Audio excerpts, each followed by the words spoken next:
विषय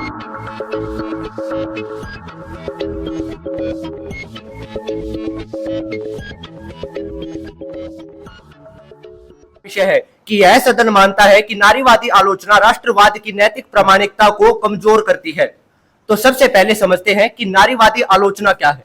तो नारीवादी आलोचना से हमारा अर्थ है कि वो विश्लेषण या वो आलोचना जिसके तहत विभिन्न क्षेत्रों या विभिन्न विषयों जैसे राष्ट्रवाद की विचारधारा हो गई या फिर अन्य साहित्य, कला आदि में महिलाओं के उत्पीड़न या फिर लैंगिक असमानता या फिर पुरुष वर्चस्व का जब विश्लेषण किया जाता है, उसका वर्णन किया जाता है, तो उसे नारीवादी आलोचना कहते हैं।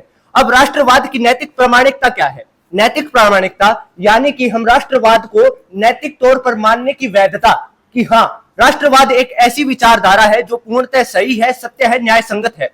तो क्या अब प्रश्न यह है कि नारीवादी आलोचना राष्ट्रवाद की नैतिकता की प्रामाणिकता को कमजोर करता है? तो हाँ, यह करता है। एक तरफ तो अब नारीवादी आलोचक कहते हैं कि एक तरफ जो राष्ट्रवाद की भावना है वो सामूहिकता की बात करता है, वो कहता है कि सभी में सामूहिकता, एकता की भावना होनी चाहिए। वहीं दूसरी ओर महिलाओं को भागीदारी या उनके मतों को जो स्थान है वो समुचित स्थान उनको नहीं दिया जाता, उनको केवल एक निष्क्रिय प्रतीक मानकर छोड़ दिया जाता है। उनको जैसा कि मेरे से पहले वाले वक्तव्यों ने भी बताया कि उनको भारत माता या मातृभूमि आदि निष्क्रिय प्रतीक मानकर छोड़ दिया जाता है। जो राष्ट्रवाद में जो सम्मान है वो उस प्रतीक का सम्मान किया जाता है, वो नारी की गरिमा का सम्मान नहीं किया जाता। अगला तर्क जो नारीवादी आलोचक देते हैं कि राष्ट्रवाद के अंदर महिलाओं की भूमिका को सीमित कर दिया जाता है, जैसा कि विपक्ष के वक्ता बोल के गए हैं कि क्या राष्ट्रवाद के लिए लड़ना ही देशभक्ति है, घर से भी तो किया जा सकता है। यही जो सोच है वो महिलाओं को घर तक सीमित करती है।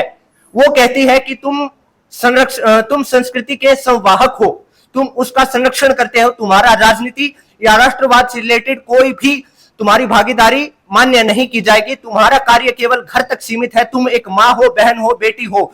यही जो नारीवादी आलोचक है यही कहते हैं और इसी के कारण राष्ट्रवाद की जो नैतिक प्रामाणिकता है वो कमजोर होती है। अब मेरा जो अगला तर्क है वो ये कहता है कि